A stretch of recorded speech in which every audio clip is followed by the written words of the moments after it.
Hola, almas hermosas, buscadoras e inquietas. Continuamos con la lectura de Caballo de Troya 1. Este es el video número 8. Con mucho cariño para todos ustedes. Comenzamos. 30 de marzo, jueves. Fue quizás el instante de mayor tensión. Eliseo y yo, enfundados en nuestros trajes espaciales, percibimos cómo nuestros corazones aceleraban su frecuencia hasta el umbral de las 150 pulsaciones. El ordenador marcaba las 23 horas, 3 minutos y 22 segundos del jueves 30 de marzo del año 30. Habíamos retrocedido un total de 17.019.289 horas. Poco a poco, recuperamos el control de la frecuencia cardíaca, centrándonos en la operación de mantenimiento del estacionario y en la revisión general de los sistemas. Nada parecía haber cambiado. La fuente exterior de luz infrarroja seguía apantallándonos y los altímetros marcaban los primitivos valores, cota de 800 pies sobre el terreno y oscilación nula en el módulo. Durante el proceso infinitesimal de inversión de masa, la pila nuclear SNAP-10A había seguido alimentando el motor principal de turbina a chorro CF200-2V. Nuestra posición en el espacio, por tanto, no había variado. Una vez chequeados los circuitos principales, Eliseo y yo efectuamos un primer contacto visual de la zona. Al oeste de nuestra posición y a poco más de 1000 pies, divisamos un extenso núcleo luminoso. A pesar de las muchas horas de entrenamiento, la emoción nos dejó sin habla. Los radares confirmaban el perfil de un asentamiento humano, con un sinfín de construcciones de baja estructura y 2 edificaciones de superior envergadura. Una ubicada en la cara este de la ciudad, mucho más voluminosa, y otra al suroeste. Luego supimos que se trataba del gran complejo del templo y la Torre Antonia y el Palacio de Herodes, respectivamente. Nuestras suposiciones, a pesar de la cerrada oscuridad, eran correctas.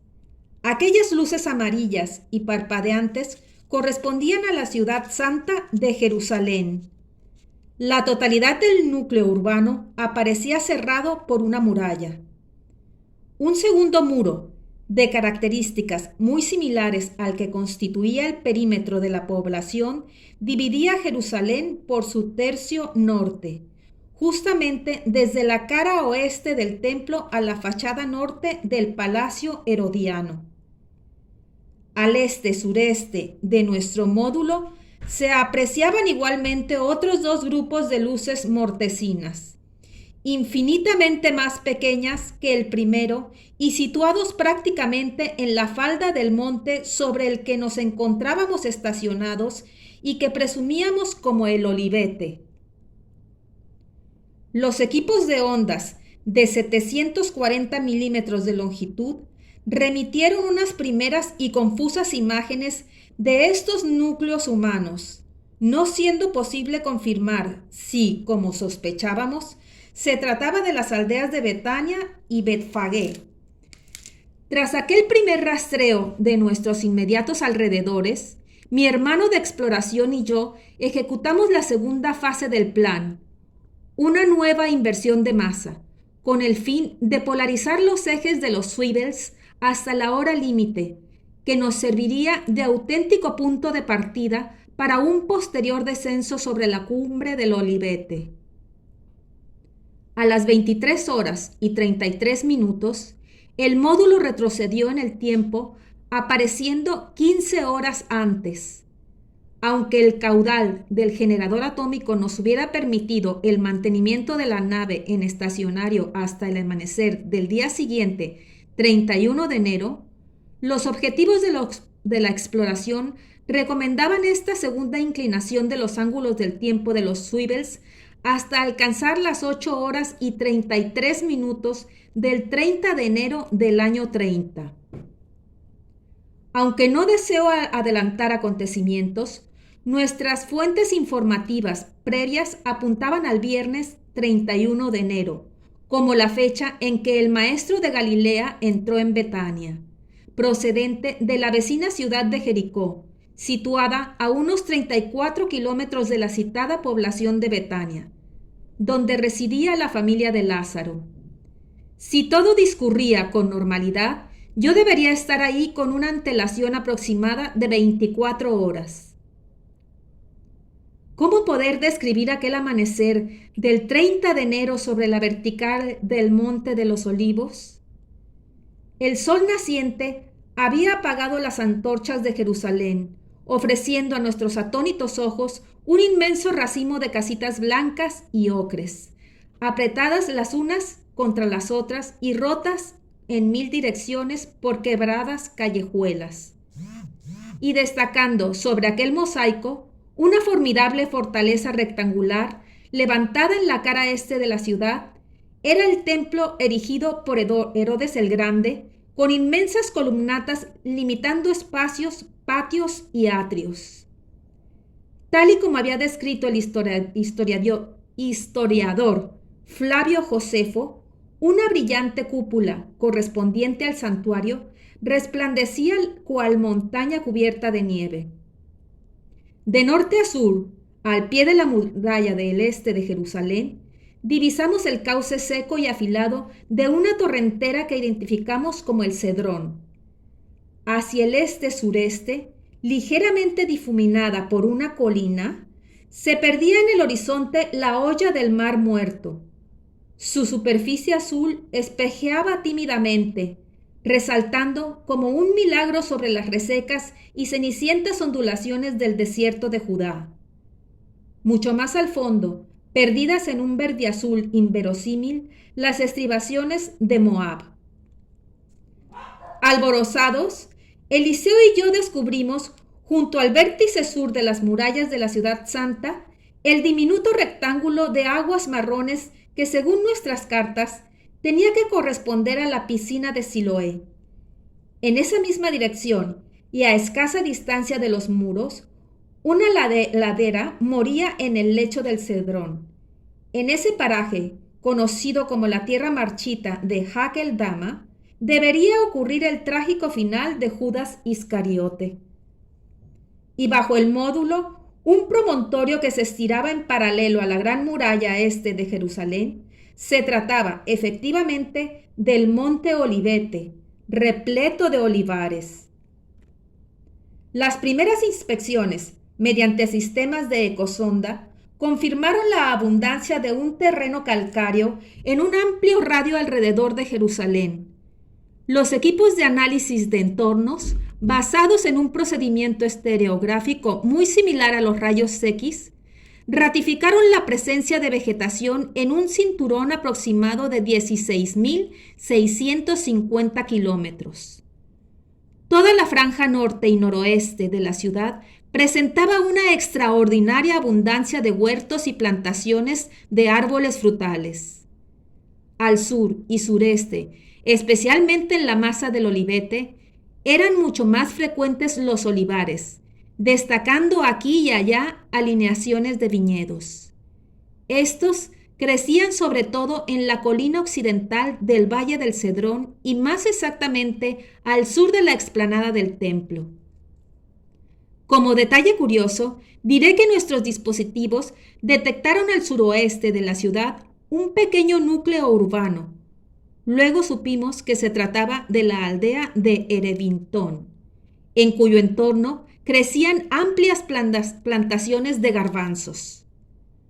Un camino polvoriento rodeaba la cara oriental del Monte de los Olivos, uniendo los poblados de Betiajé y Betania con Jerusalén.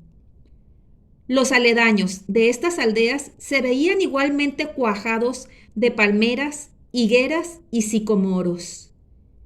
En mitad de aquel espléndido vergel nos llamó la atención la sequedad del citado torrente del Cedrón y concretamente un débil hilo de agua roja que brotaba al fondo del talud que se derrama bajo las murallas y a escasa distancia del no menos célebre pináculo del templo.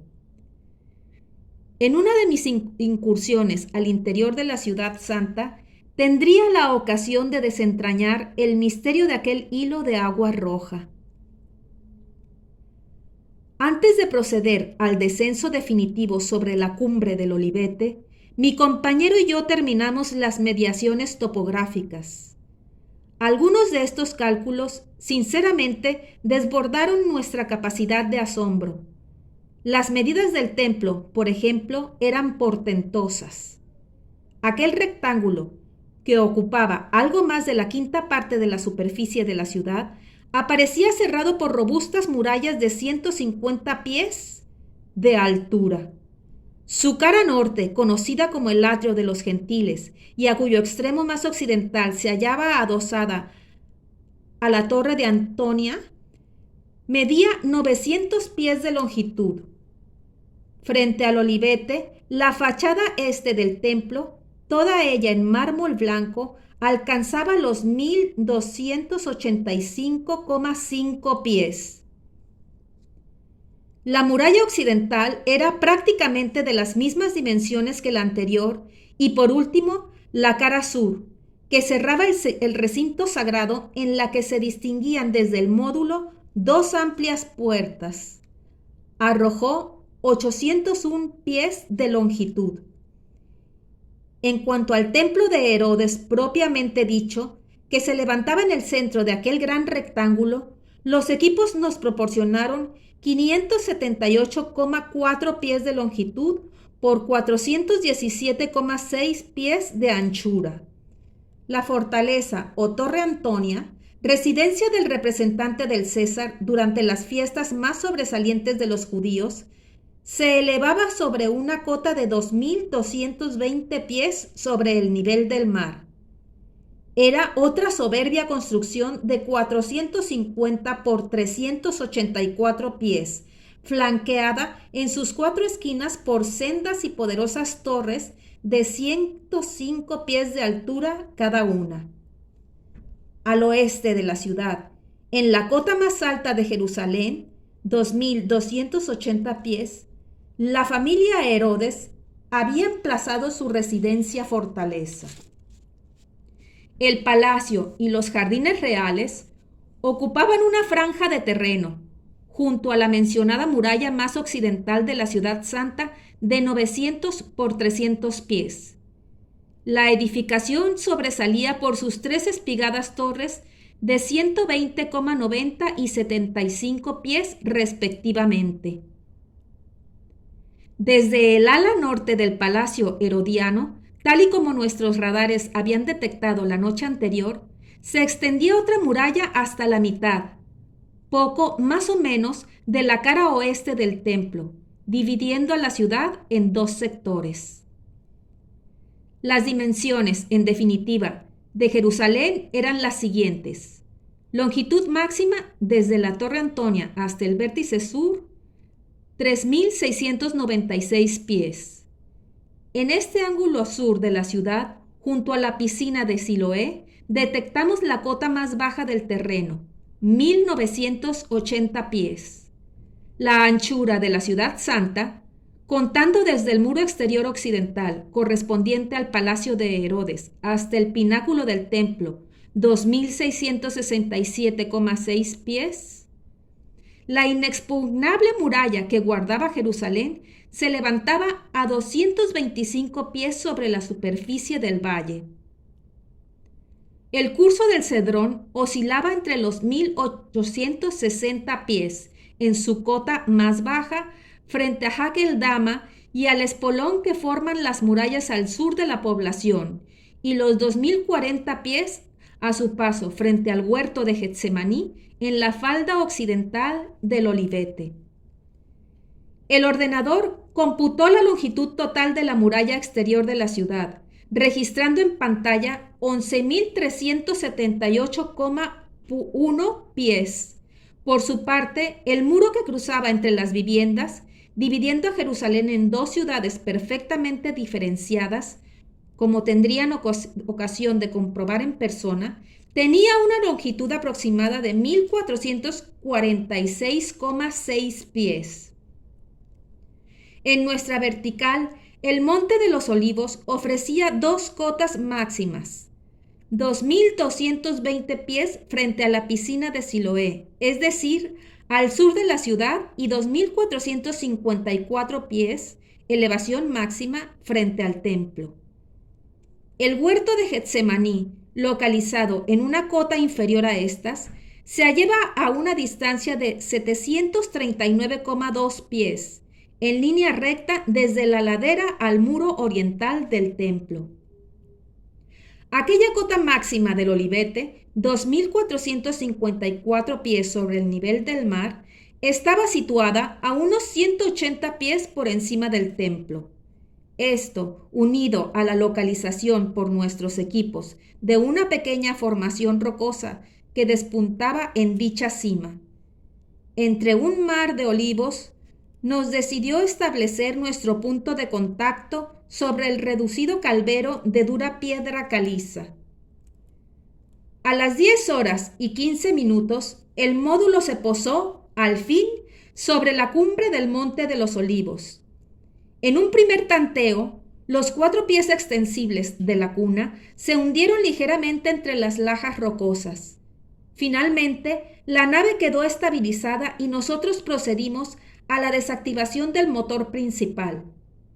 Aunque el descenso no podía ser visualizado por los habitantes de Jerusalén o de sus alrededores, un observador relativamente cercano a nuestro punto de contacto sí hubiera podido descubrir un súbito remolino de polvo y tierra, provocado por el choque de los gases contra el suelo, en la operación final de frenada del módulo.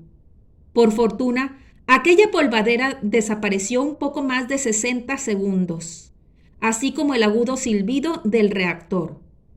A pesar de todo, Eliseo y yo nos mantuvimos alerta por espacio de casi media hora, atentos a cualquier inesperada emisión de radiaciones infrarrojas, provenientes de seres humanos, que pudieran irrumpir en el campo de seguridad de nuestro vehículo, fijado en un radio de 150 pies. Cualquier individuo o animal que penetrase en dicha franja de terreno sería automáticamente visualizado en los paneles del módulo. En caso de un presunto ataque, el tripulante que permanecía en el interior de la cuna estaba autorizado a desencadenar un dispositivo especial de defensa, ubicado en la membrana exterior del fuselaje, que proyectaba a 30 pies de la nave una pared de ondas gravitatorias en forma de cúpula. Aunque esta semiesfera protectora no podía ser visualizada, el intruso o intrusos que trataran de cruzarla hubieran recibido la sensación de estar avanzando contra un viento huracanado. Como ya comenté en su momento, ninguno de los expedicionarios podía ocasionar daño alguno, y mucho menos matar a ninguno de los integrantes de la red social a observar.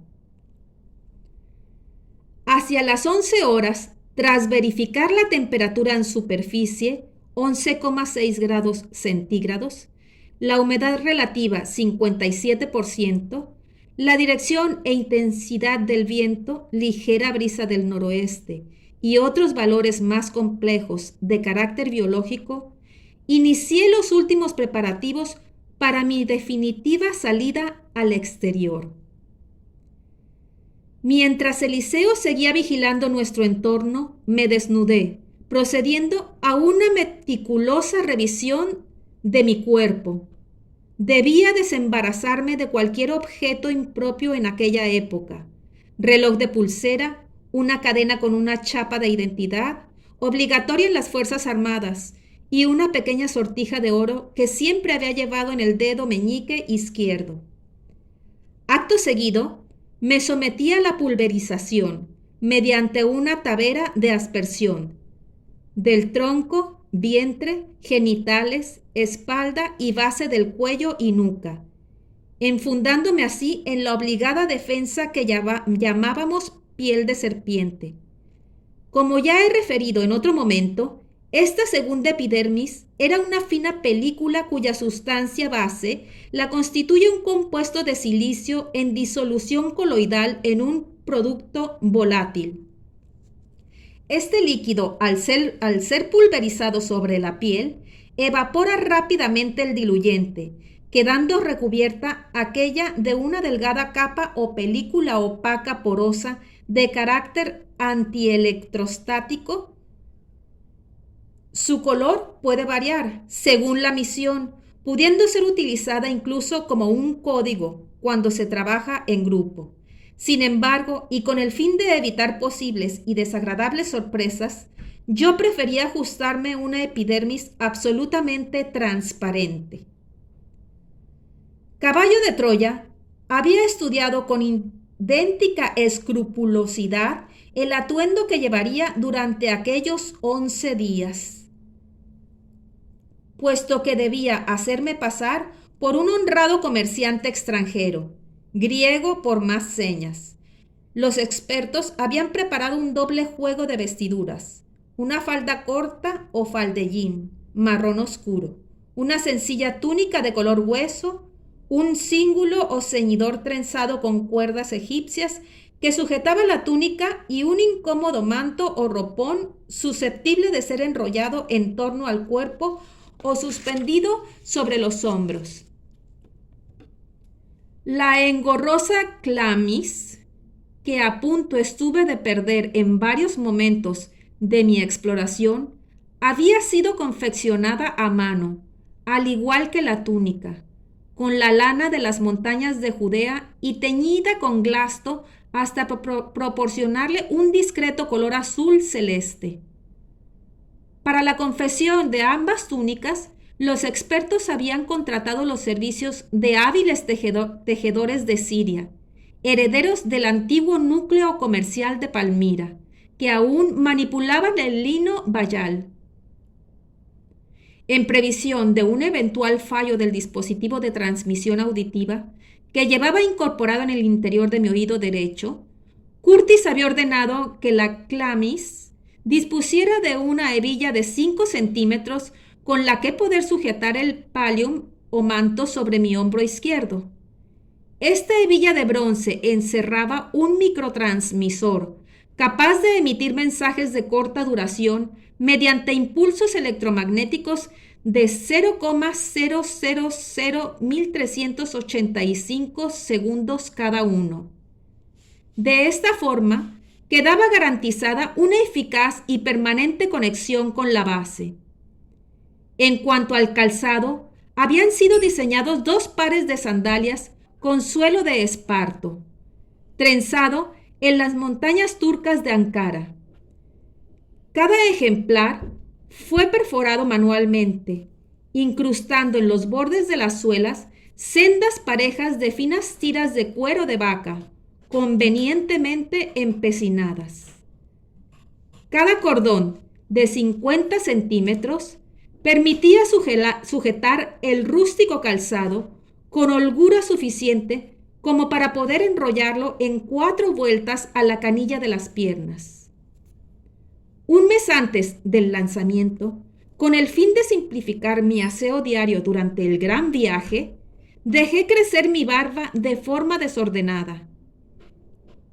Aquel ropaje y mi crecida barba desencadenaron el buen humor de Eliseo, viéndome sometido durante aquellos últimos minutos en el módulo a todo tipo de bromas y chanzas. Aquellos momentos de diversión resultaron altamente relajantes, haciéndonos olvidar momentáneamente dónde estábamos y lo que me reservaba el destino. Siguiendo una de las costumbres populares en la Palestina de aquellos tiempos, impregné mis cabellos con unas gotas de aceite común. De esta forma, quedaron más suaves y sedosos. Por último, Colgué del cinturón una pequeña bolsa de hule impermeabilizado en la que Caballo de Troya había depositado una libra romana en pepitas de oro. La evidente dificultad de conseguir monedas de curso legal de las manejadas en Jerusalén en el año 30 había sido suplida por aquellos gramos de oro extraídos especialmente de los antiquísimos filones de Tarsis en las estribaciones de la Sierra Ibérica de las Camorras. Según nuestros datos, no tendría por qué ser difícil cambiarlos por denarios de plata y monedas fraccionarias como el as, óbolo o sextercios. Eliseo verificó por enésima vez los sistemas de transmisión, ampliando la banda inicial de recepción desde los 10.500 pies a 15.000. Antes de la toma de tierra, los equipos electrónicos habían medido la distancia existente entre Betania y la Ciudad Santa, siguiendo el curso del camino que rodea la cara este del Olivete, arrojando un resultado de 8.325 pies. El escenario donde debía moverme en aquellos días había sido limitado justamente entre ambas poblaciones, Betania y Jerusalén, con el pequeño poblado de Betfagé a corta distancia de la aldea de Lázaro, por lo que, presumiblemente, mi distancia máxima respecto a la cuna, que se hallaba en un enclave equidistante de ambos núcleos urbanos, nunca debería ser superior a los 1.000 pies. El margen establecido para la transmisión y recepción auditiva entre Eliseo y yo era, por tanto, más que suficiente. A las 12 horas, tras un emotivo abrazo, mi compañero accionó la escalerilla de descenso y yo salté a tierra. Mi primera preocupación al caminar sobre aquella tierra blanqueada por el sol del mediodía fue comprobar mi posición sobre el Olivete. Al avanzar unos pasos hacia el bosquecillo de olivos que se derramaba en dirección sur, me di cuenta de aquel gran silencio, apenas roto por el ronroneo de las libélulas. Me detuve y tras cerciorarme, abrí la comunicación auditiva con Eliseo. A juzgar por el trayecto que había recorrido desde aquel grupo de rocas amarillentas sobre las que se había posado el módulo, debía encontrarme a poco más de 90 pies de Eliseo. Las palabras del hermano sonaron claras y fuertes en mis oídos.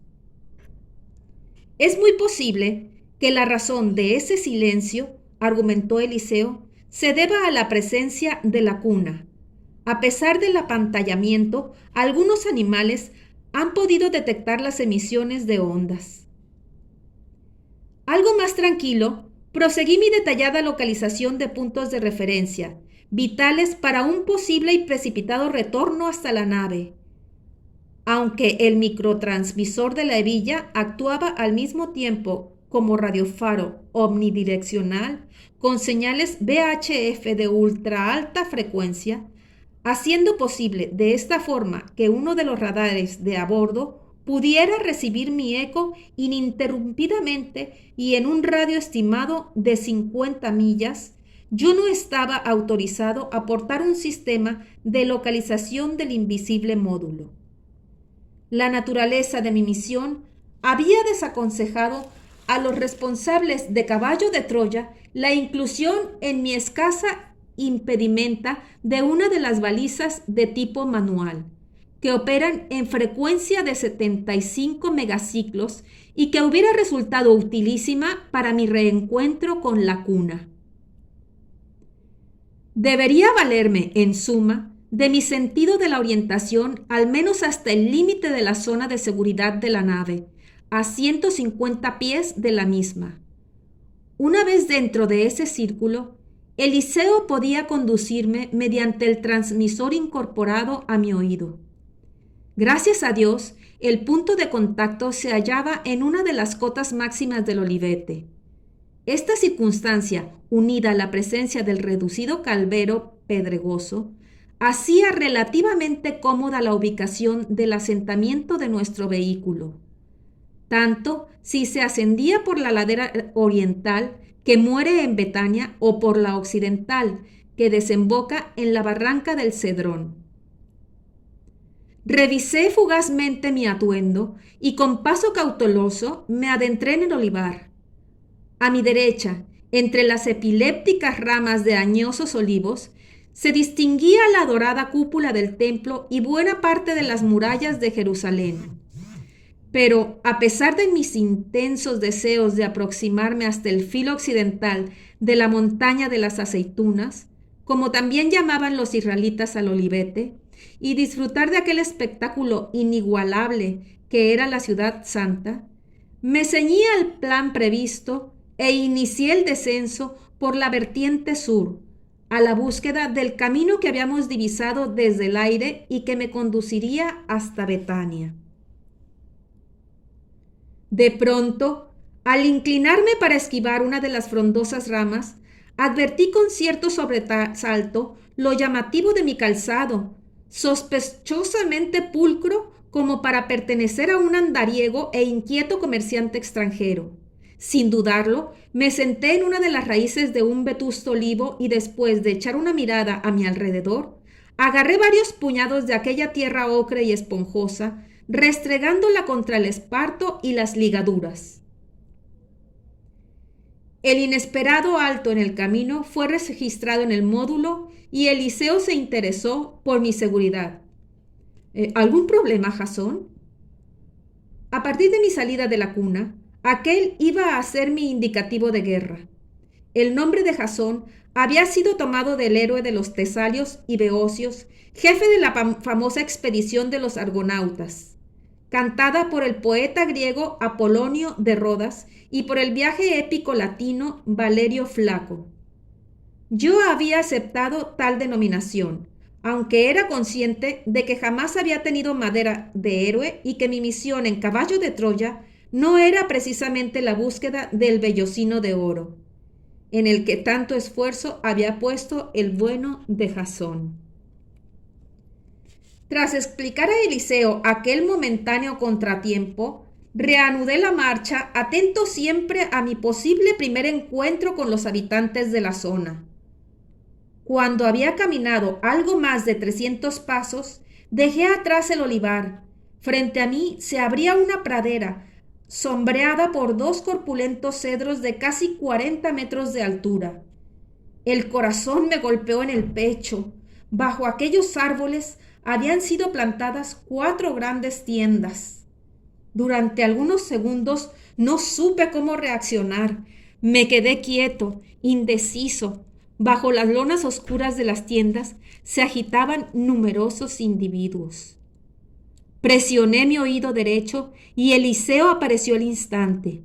¿Qué hay?, preguntó mi compañero. Primer contacto humano a la vista. Al parecer, se trata de mercaderes. Veo algunos rebaños de ovejas junto a varias tiendas. Eliseo consultó la memoria histórico-documental del ordenador central instalado en la cuna y me trasladó el informe aparecido en pantalla.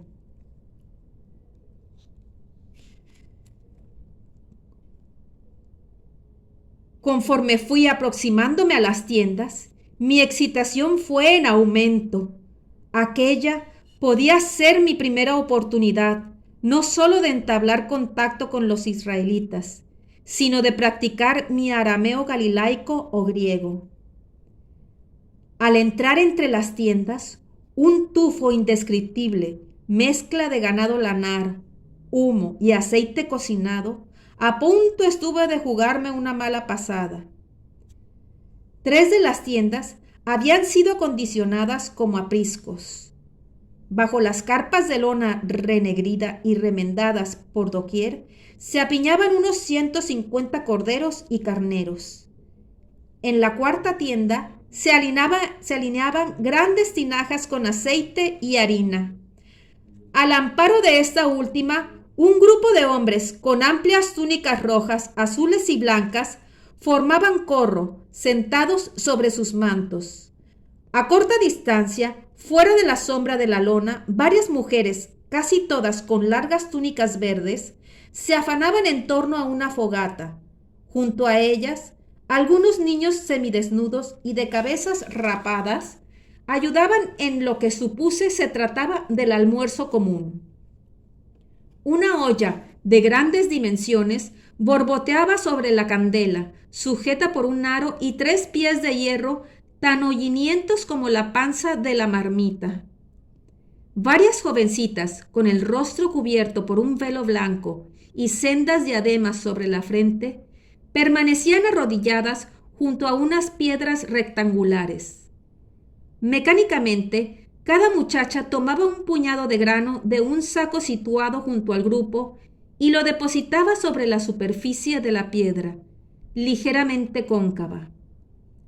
A continuación, hacían con ambas manos otra piedra estrecha y procedían a triturar el puñado de trigo. Una de las mujeres hacía pasar la harina por un sedazo con aro de madera, depositando el resultado de la molienda en una especie de lebrillo. Permanecí algunos minutos absorto con aquel espectáculo. El grupo había reparado ya en mi presencia y tras intercambiar algunas palabras que no llegué a captar, uno de ellos se puso en pie dirigiéndose hacia mí. El mercader, posiblemente uno de los más viejos, señaló los rebaños y me preguntó si deseaba comprar algún cordero para la próxima Pascua. Al hablar, el hombre mostró una dentadura diezmada por la caries. Sonreí y en el mismo arameo popular en que me había preguntado, le expliqué que no, que era extranjero y que solo iba de paso hacia Betania. Al percatarse, tanto por mi acento como por mi atuendo, que en efecto era un gentil, el hebreo lamentó haberse levantado y con un mohín de disgusto por la presencia de aquel impuro dio media vuelta, incorporándose de nuevo al resto de los vendedores. Un elemental sentido de la cautela me hizo alejarme del lugar pendiente abajo, en busca del ansiado camino. Al cruzar frente al segundo cedro en el que tal y como había vaticinado el computador, había sido plantada una quinta tienda, bajo la que se apilaban numerosas jaulas con palomas, apenas y me detuve. Aunque mi ánimo había recobrado la confianza al comprobar que no había tenido grandes dificultades para entender y hacerme entender por aquel israelita, tampoco deseaba tentar a la suerte. El sol seguía corriendo hacia poniente, recortando peligrosamente mi tiempo en aquel jueves 30 de marzo. Debía darme prisa en entrar en Betania. A las 18:22, el ocaso pondría punto final a la jornada judía.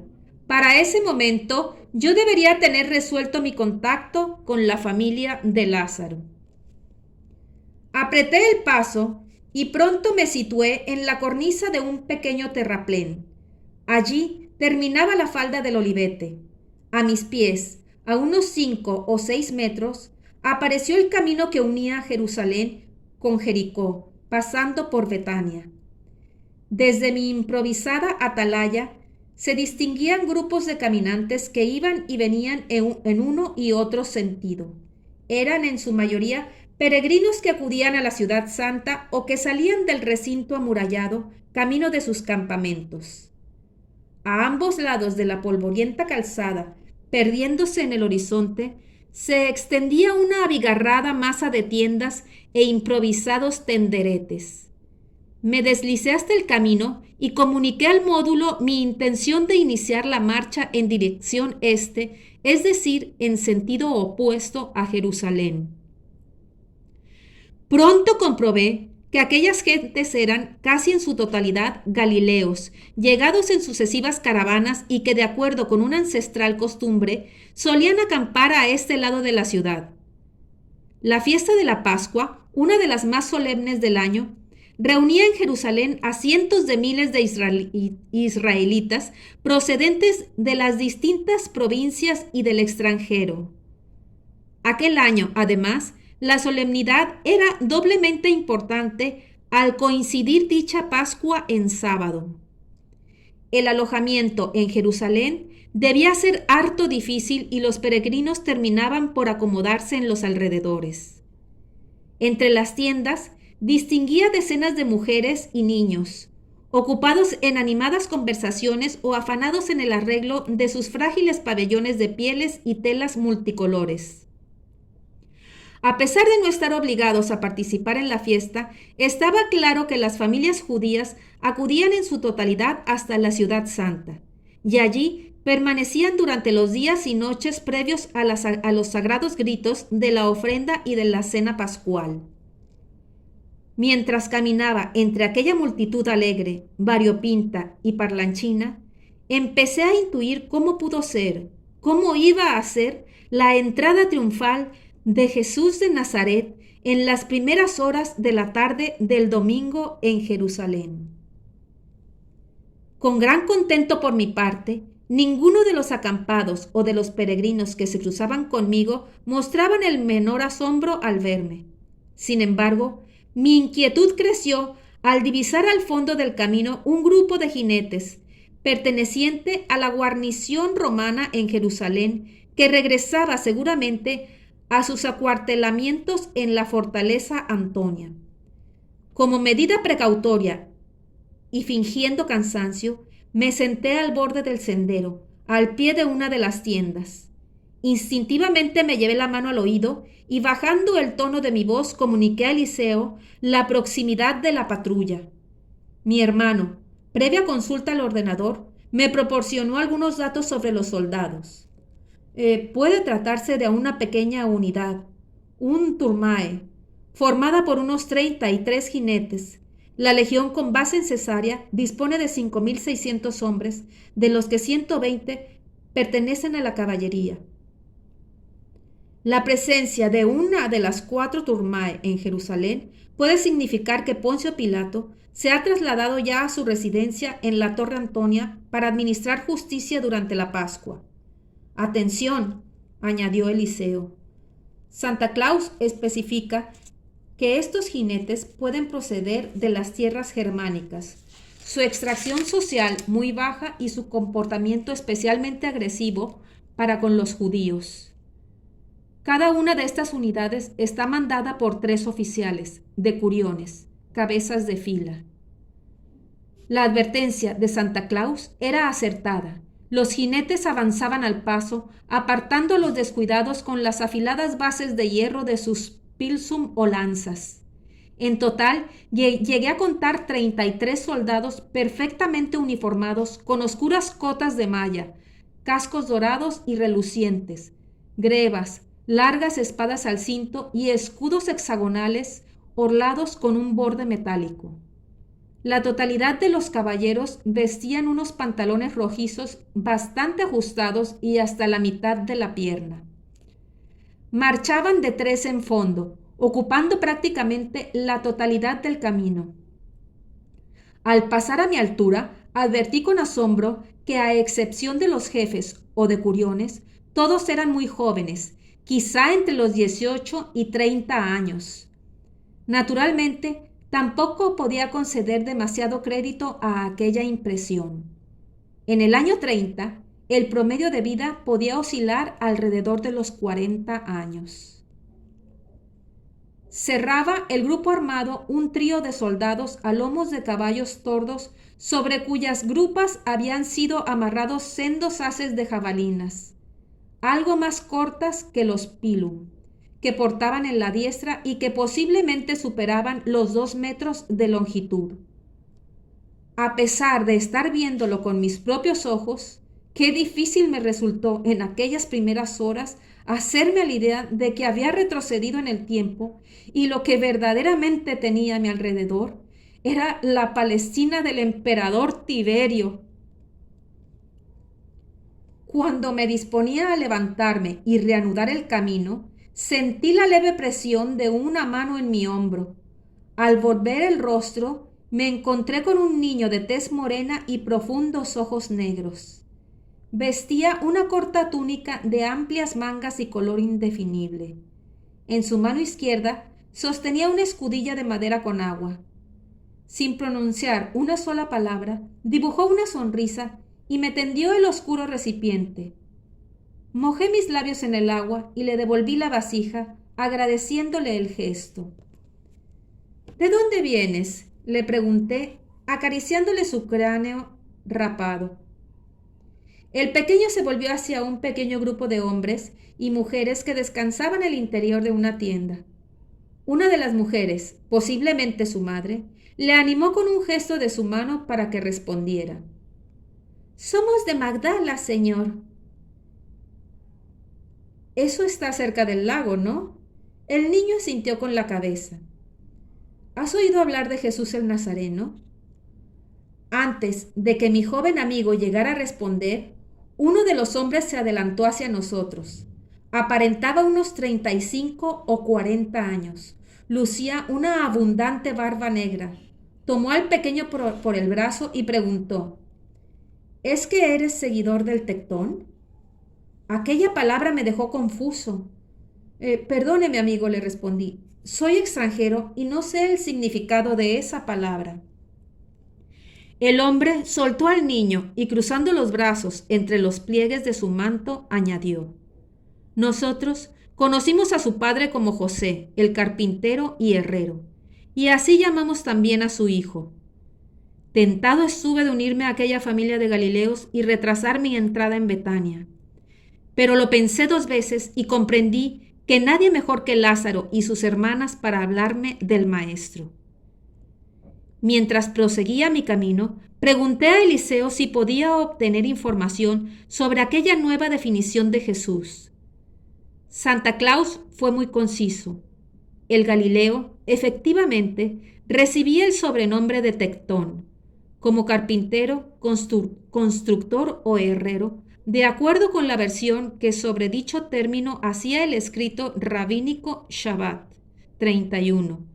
También Marcos hace alusión a Tectón en 6,3.